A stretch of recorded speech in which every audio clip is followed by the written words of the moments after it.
Hello everyone, welcome back to my channel forensic with Harshi. तो आज के वीडियो में हम पढ़ेंगे ब्रांचेस ऑफ फॉरेंसिक साइंस और जो भी मेजर हिस्टोरिकल कंट्रीब्यूटर्स है फॉरेंसिक साइंस के उनके बारे में पढ़ेंगे। So let's start the video. So first we have father of modern forensic. तो ये हम पहले भी पढ़ चुके हैं। जो पहली वीडियो देख के नहीं आए हैं वो पहली वीडियो देख के आओ, और आई होप कि तुम सब लोग नोट्स बना रहे होगे। तो ये स्लाइड रोक के आप अपने नोट्स बनाओ और बार बार रिवाइज़ करो। तो ये हम पहले पढ़ चुके हैं। Father of modern forensic science जो है सर एडमंड लोकार्ड, एंड मैंने पहले ही बताया है कि इन्हें क्या बोलते थे, Sherlock Holmes of France. And he formulated the basic principle. सारे 7 प्रिंसिपल्स जो है वो हम पहले की वीडियो में कवर कर चुके हैं। सो उसमें ही हमने एक प्रिंसिपल पढ़ा था, लोकार्ड्स एक्सचेंज प्रिंसिपल। ओके, तो इन्हें बोला जाता है father of modern forensic science. इनका बहुत बड़ा योगदान रहा है फॉरेंसिक साइंस में, तो that's why we are studying about this. So next we have major branches. जैसे कि आज के वीडियो में हम जितने भी ब्रांचेस हैं वो सब कवर करने वाले हैं। तो पहला जो ब्रांच है वो है फॉरेंसिक बायोलॉजी एंड सेरोलॉजी, जिसको सेरोलॉजी भी मोस्टली कॉमनली सेरोलॉजी ही बोलते हैं, तो आप लोग सेरोलॉजी करके याद रखना। So forensic serology is the scientific study and analysis of bodily fluids and tissues found at a crime scene to aid in criminal investigations. तो जब भी हमें बॉडीली फ्लूइड मिलते हैं, बॉडीली फ्लूइड में क्या आ जाएगा, तुम्हारे ब्लड आ जाएगा, और आपका जो भी सीमेन सैंपल होता है, यूरिन सैंपल जो मोस्ट कॉमनली हमें क्राइम सीन में मिलता है, सलाइवा सैंपल मिलता है फ्रॉम सिगरेट बर्ड्स, तो वो सब जो फ्लूइड्स मिलते हैं उसके डिटेक्शन, आइडेंटिफिकेशन, कैरेक्टराइजेशन, उस सब्सटेंस को हम जब भी आइडेंटिफाई करते हैं, उसको लैब में टेस्ट करते हैं, वो किस ब्रांच के अंदर हम स्टडी करते हैं, फॉरेंसिक सेरोलॉजी के अंदर। ओके, सो इसमें हमारा क्या आ जाएगा, blood, semen, saliva, sweat, urine, vaginal secretion बहुत रेयरली मिलता है, but we found in some cases. Okay, and उससे हमें क्या पता चलता है, उसके ओरिजिन के बारे में पता चलता है, कौन सी स्पीशीज़ है। लाइक देखो, सम केसेस में क्या होता है कि हमें एनिमल का ब्लड मिल गया, बट वी आर अज्यूमिंग कि ह्यूमन ब्लड है, तो उससे हमें पता चल जाता है कि किसका ब्लड है। ठीक है, और ये सबसे मेन इम्पॉर्टेंट थिंग जो फॉरेंसिक साइंस करता है कि जो भी सस्पेक्ट है, ठीक है, और जो भी विक्टिम है उसको आइडेंटिफाई करने में हेल्प करता है, एंड जो एक पोटेंशियल लिंक है सस्पेक्ट और विक्टिम के बीच में वो आइडेंटिफाई करने में हमें हेल्प करता है। सो इन दिस ब्रांच मैंने क्या किया पता है, जो भी ब्रांचेस है उसके जो रिलेटेड फादर है, like father of forensic serology Arthur Moran, and then father of blood stain pattern analysis, ये भी हम सेरोलॉजी के ही अंडर पढ़ते हैं। ठीक है, तो उनके जो फादर है उनका नाम है डॉक्टर एडवर्ड प्यूट्रोविस्की। ठीक है, if I am wrong at pronouncing please मुझे माफ़ करना। Then we have father of blood group identification Karl Landsteiner. Okay, then we have father of finger printing Alec Jeffrey.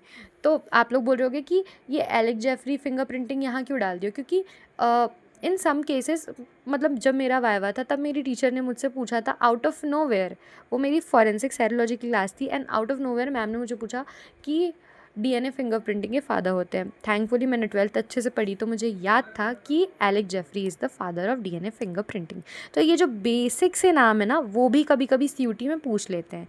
तो आप लोग को, अगर आप किसी ब्रांच के बारे में पढ़ रहे हो, तो उसके एक एक जो इसमें आता है इसके अंदर, जैसे ब्लड स्टेन पैटर्न आइडेंटिफिकेशन आता है, डीएनए आता है, ये सब आपको आना चाहिए। ठीक है, बेसिक अपनी क्लियर रखोगे तो सीयूटी बहुत आसानी से हो जाएगा। Then next we have forensic toxicology. Forensic toxicology is the multidisciplinary application of toxicology, analytic chemistry, pharmacology to aid medical और legal investigation, जिसमें हम क्या क्या देखते हैं, डेथ के केसेस, पॉइजनिंग के केसेस, ड्रग यूज़, ऐसे जब केसेस आते हैं तो उसमें कौन सा ब्रांच हेल्पफुल है, टॉक्सिकोलॉजी। क्यों, क्योंकि it focuses on detecting, quantifying and interpreting the presence of toxins, drugs, alcohol and other harmful substances, जो कि हमें कहाँ मिलते हैं, वही हमारे सेरोलॉजी सैंपल में ब्लड, यूरिन, हेयर, टिश्यूज़। तो अब तुम लोग बोलोगे ये तो बायोलॉजिकल सैंपल्स हैं, तो ये तो सेरोलॉजी में डिटेक्ट होगा। हाँ, यू आर राइट, सेरोलॉजी में तो डिटेक्ट होगा ही, बट इफ़ अगर इसमें तुमको क्या क्या मिल रहा है, ड्रग है, कोई टॉक्सिन है, वो आइडेंटिफाई करने के लिए कौन हेल्पफुल है? Toxicology department. ठीक है। So father of toxicology is Paracelsus, and then father of modern toxicology is Mathieu Orfila. Okay, ये बहुत इम्पॉर्टेंट है, तुमको याद भी होगा बहुत लोगों को। Father of toxicology is Mathieu Orfila, लेकिन कभी कभी ऐसे ट्रिकी क्वेश्चंस आ जाते हैं जहाँ लिखा रहता है फादर ऑफ टॉक्सिकोलॉजी, और तुम क्या टिक करके आ जाते हो? मैथ्यू ऑर्फिला, क्योंकि तुमने तो कभी पैरासेल्सिस सर के बारे में सुना ही नहीं है। ठीक है, तो ये बात तुम याद रखना। Next we have forensic ballistics. तो हम देखते हैं फॉरेंसिक बैलिस्टिक्स में क्या क्या लिखा हुआ है। It is the branch of forensic science that applies the principles of ballistics to legal investigations. ठीक है, जो भी एमिनेशन से रिलेटेड, जो भी फायर आर्म से रिलेटेड केस होते हैं, बुलेट से रिलेटेड केस होते हैं, कार्ट्रिज केसेस से रिलेटेड केस होते हैं, वो किसके अंडर आते हैं? हमारे फायर आर्म्स के अंडर, एंड उस डिपार्टमेंट को बेसिकली बोला जाता है फॉरेंसिक बैलिस्टिक्स। ये याद रखना आप लोग। ठीक है, फॉरेंसिक बैलिस्टिक्स क्या है? एक ब्रांच है फॉरेंसिक साइंस का, जहाँ पे हम क्या करते हैं? इन्वेस्टिगेशन करते हैं। किस चीज़ की एग्जामिनेशन करते हैं? फायर आर्म्स की, जो भी हमें मिलते हैं क्राइम सीन से, जो भी एमिनेशन मिलते हैं, बुलेट, कार्ट्रिज केसेस, जो भी हमें मिलते हैं, उसको हम किसके अंडर पे पढ़ते हैं? फॉरेंसिक बैलिस्टिक्स के अंडर। ओके, तो ये क्या है? एक क्रिटिकल टूल है फॉर लिंकिंग स्पेसिफिक वेपन्स। तुमने देखा होगा कि बहुत सारे वेपन्स जो होते हैं उसमें क्या रहता है? मैन्युफैक्चरिंग कोड रहता है। तुमने मूवी वगैरह में देखा होगा आप लोगों ने कि एक मैन्युफैक्चरिंग कोड प्रेजेंट रहता है, जैसे कि ये हमारा गन है। Okay, I am very bad at drawing but I am explaining you. तो यहाँ पे ना एक मैन्युफैक्चरिंग कोड रहता है, उससे पता चलता है कि ये जो गन है, जो गन सैंपल हमें मिला है, वो कहाँ से मैन्युफैक्चर्ड है। तो इससे हम लिंक कर सकते हैं उस पर्सन को कि इसने कहाँ से गन ख़रीदा, ये कहाँ पे मैन्युफैक्चर हुआ था, एक्सेट्रा। एंड तुमको पता है कि बुलेट जो केसेस हमें मिलते हैं उसको हम कंपैरिजन माइक्रोस्कोप से एग्ज़ामिन करते हैं और देखते हैं, जो हमें टेस्ट बुलेट रहता है हमारा, और जो दूसरा हमें सैंपल जो कलेक्ट करते हैं वो वाला, उससे कंपेयर करके हम देखते हैं। And then father of ballistics, ये तुम्हें बिल्कुल अच्छे से याद रहना चाहिए, आप लोग इसको अच्छे से याद कर लो कि फादर ऑफ बैलिस्टिक्स कौन है? Sir Calvin Goddard. ठीक है, next we have fingerprint science, जिसको बोला जाता है डेक्टाइलोस्कोपी। ओके, तो कंफ्यूज मत होना, कहीं पे फिंगरप्रिंट बोलते हैं, कहीं पे डेक्टाइलोस्कोपी बोलते हैं। सो आप ये दोनों टर्म से रिलेट करके रखो, क्योंकि क्वेश्चन किसी भी टॉपिक में किसी भी नाम से आ जाएगा। फॉरेंसिक फिंगरप्रिंटिंग, देखते हैं इसके अंदर क्या है। It is the scientific process of analyzing, comparing unique fiction ridges, patterns found at crime scene to identify individual। ठीक है, तो सिंपल समझो, जो हमारे फिंगरप्रिंट होते हैं, ये हमारा एक फिंगर है, यहाँ पे क्या होता है? बहुत सारे पैटर्न्स प्रेजेंट होते हैं। आप लोग पहले पढ़ चुके होंगे, ये मैं बना रही हूँ वर्ल। ठीक है, और बहुत केसेस में क्या मिलता है? हमें आर्क मिलता है, एंड बहुत से केसेस में हमें क्या मिलता है? लूप। ठीक है, नहीं बन रहा है, आई एम सॉरी, बट छोड़ो, समझ आ गया होगा आप लोग को। देखो, तो जो भी फिंगरप्रिंट है, जैसे कि कोई भी ग्लास सब्सटेंस में बोलते हैं ना, porous and non porous substance में क्या मिलते हैं? फिंगरप्रिंट मिलते हैं, जिसको हम लोग एनहाइड्रिन मेथड से एक्सट्रैक्ट करते हैं। आगे पढ़ेंगे सब, पाउडर मेथड आप लोग पढ़ चुके हो, I know, but we will revise everything once again. और अगर जो बच्चा ये वीडियो पहली बार देख रहा है वो भी समझे हर एक चीज़ों को, इसलिए मैं बहुत बेसिक से पढ़ा रही हूँ। अगर जिसने साल भर भी पढ़ाई नहीं की है और मेरा वीडियो देख रहा है, आई होप आपको भी समझ आ जाएगा। ठीक है, तो ऐसे कुछ पैटर्न्स हमें फिंगरप्रिंट में मिलते हैं। तो हर कोई जो इंसान यहाँ पे प्रेजेंट है इस वर्ल्ड में, उसके फिंगरप्रिंट अलग है। इवन दी आइडेंटिकल ट्विंस, आप लोगों ने सुना होगा कि आइडेंटिकल ट्विंस के डीएनए मैच हो जाते हैं, बट फिंगरप्रिंट मैच नहीं होता। इसीलिए हमने इसको किस में पढ़ा है? प्रिंसिपल ऑफ इंडिविजुअलिटी में। ठीक है, तो जो भी जेनेटिक ये पैटर्न क्यों बनते हैं? जब भी जेनेटिक इंटरेक्शन होता है, इन्वामेंटल फैक्टर्स की वजह से चेंजेस आ जाते हैं, एक्सीडेंट की वजह से, तो वो एक क्या बोलना चाहिए, एक लिमिटेशन है। Okay, I took a long pause, but ठीक है, कुछ कभी कभी वर्ड्स नहीं आते हैं। ओके, तो इसीलिए हर एक इंडिविजुअल का जो फिंगरप्रिंट होता है वो अलग होता है। इसीलिए आजकल बहुत से ब्रांचेस में फिंगरप्रिंट से अटेंडेंस लेते हैं। इसलिए this is the very important factor. Next we have question document. So question document क्या है? एक तरह का signature, hand writing, type writing, marks, जिसकी सोर्स और ओरिजिन और ऑथेंटिसिटी किस में हो? डिस्प्यूट में या डाउटफुल हो।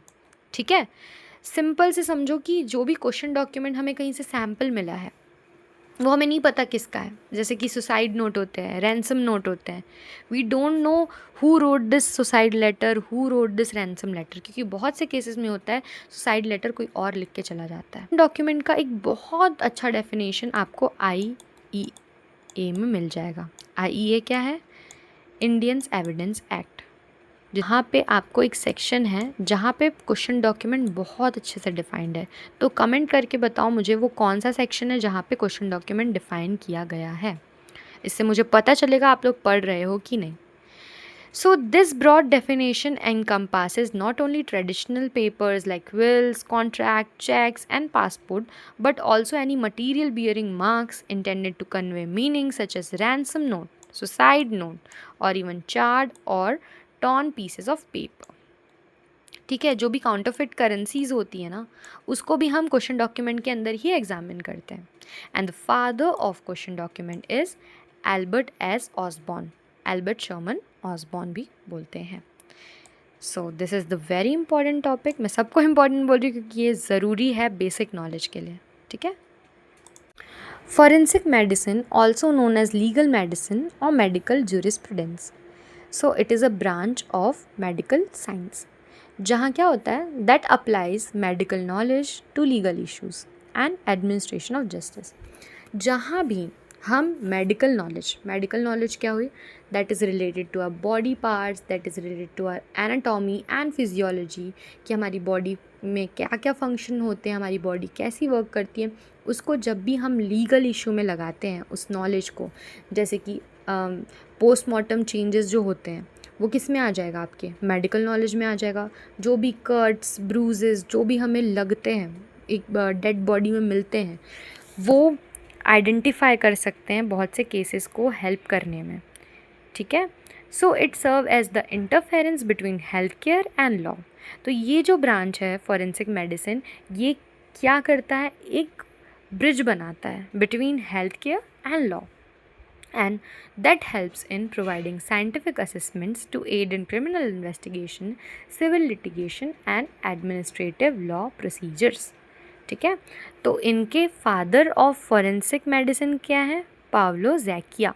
ठीक है, and the father of medicine is Hippocrates. Hippocrates क्या है? Father of medicine. ये अच्छे से आप लोग याद कर लेना।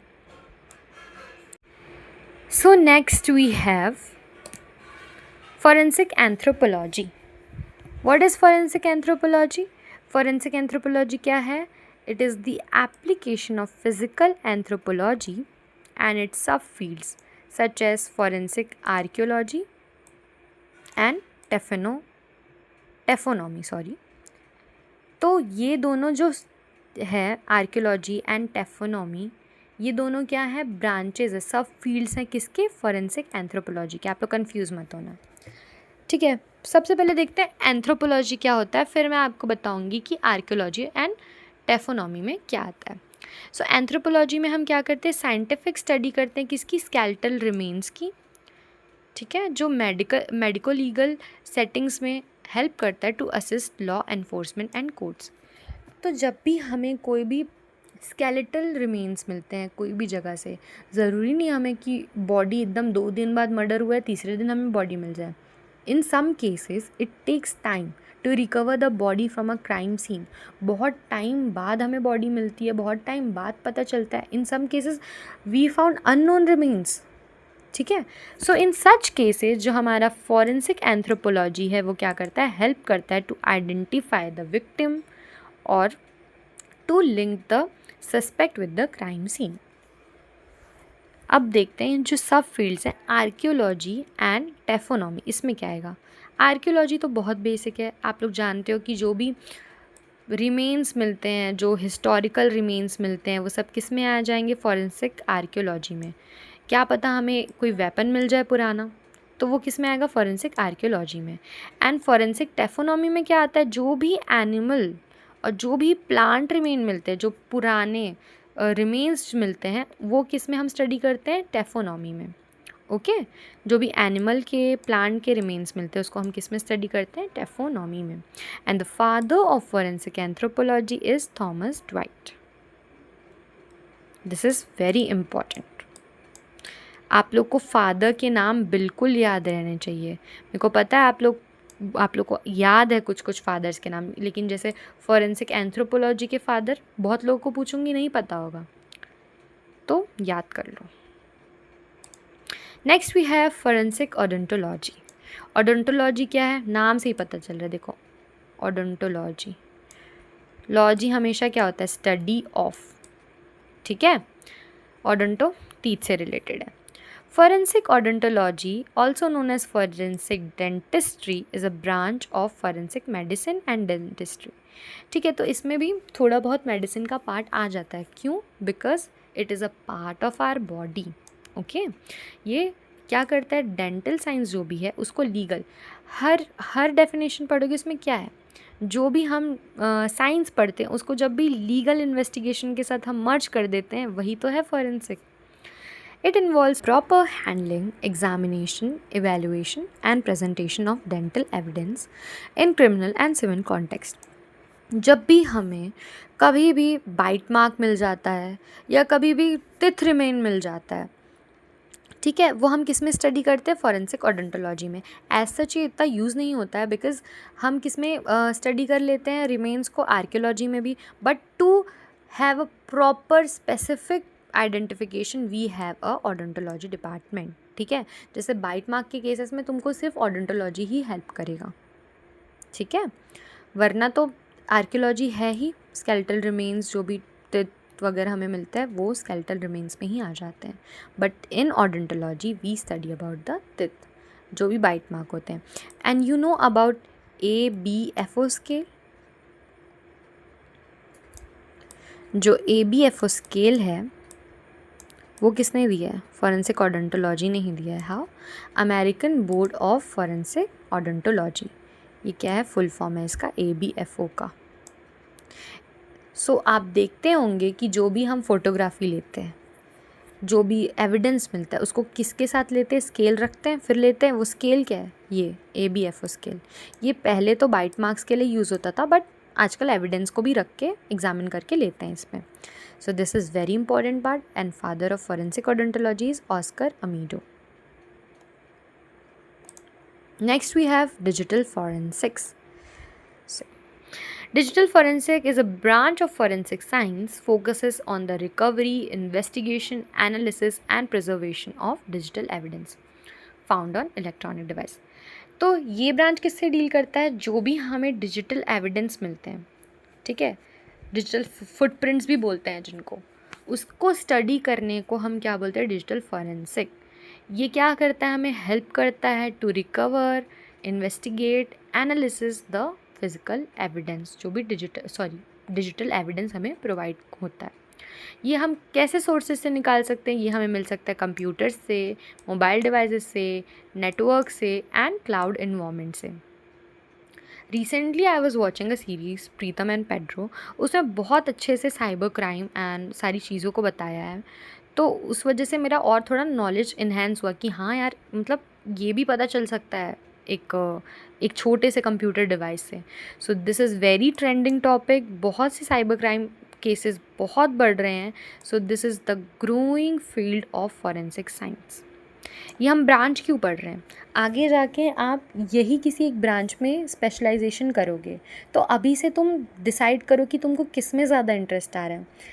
पढ़ पढ़ के लग रहा होगा ना कि हाँ ये ब्रांच मुझे ज़्यादा अच्छा लग रहा है, तो अपना एक फील्ड अभी से चूज़ करके रखो। आप लोग अभी आप लोग पीजी करने वाले हो, तो आई होप कि आपको अच्छे से पढ़ते पढ़ते आपका पीजी तो क्लियर हो ही जाएगा। एंड आई होप कि आपको एक स्पेशलाइजेशन करने के लिए, रिसर्च करने के लिए एक अच्छा टॉपिक मिल जाए। So that's why this is the very important topic. हालांकि इससे ज़्यादा क्वेश्चंस नहीं पूछे जाते हैं, बट स्टिल बेसिक नॉलेज के लिए बहुत ज़रूरी है। And the father of digital forensic is Michael Anderson. Okay, तो आज का वीडियो बस इतना सही होने वाला है। Next we'll cover some questions, देखते हैं आगे क्या है। Next we have another branches of forensic science. ठीक है, so these are the another branches of forensic science. आप लोग देख लो, इसको वीडियो को पॉज करो, ये नोट करो कि और क्या क्या फादर हैं, कौन कौन से ब्रांचेस हैं। आई एक्सप्लेन जब हम आगे यूनिट पढ़ेंगे, तो ये एक एक ब्रांचेस के ऊपर एक एक यूनिट है, तो we'll study that different branches in different video. Okay, तो अब हम आगे बढ़ते हैं, क्वेश्चंस कर लेते हैं। ठीक है, आई होप आपने रिकॉर्ड कर लिया होगा सब चीज़। So we'll start with our first question. तो क्या है हमारा पहला question? Is Jean Pierre Magnin is considered a pioneer of forensic ballistics, forensic entomology, forensic serology, question document. Ballistics का मैंने क्या बताया था आप लोग को? Sir Calvin गुड्डार्ड। एंटोमोलॉजी नहीं बताया आप लोग को, बट इसका मतलब आपने पिछला स्लाइड नहीं देखा है। तो अगर आप पिछला स्लाइड देखोगे तो उसमें आपको पता चलेगा कि मैंने पिछले स्लाइड में कवर किया था, आपको को बोला था कि अनदर ब्रांचेस में रोक के देखना। तो आप लोग वीडियो पीछे करके देख लेना। तो फॉरेंसिक एंटोमोलॉजी जो है, it is the correct answer. Jean Perry is the father of forensic entomology.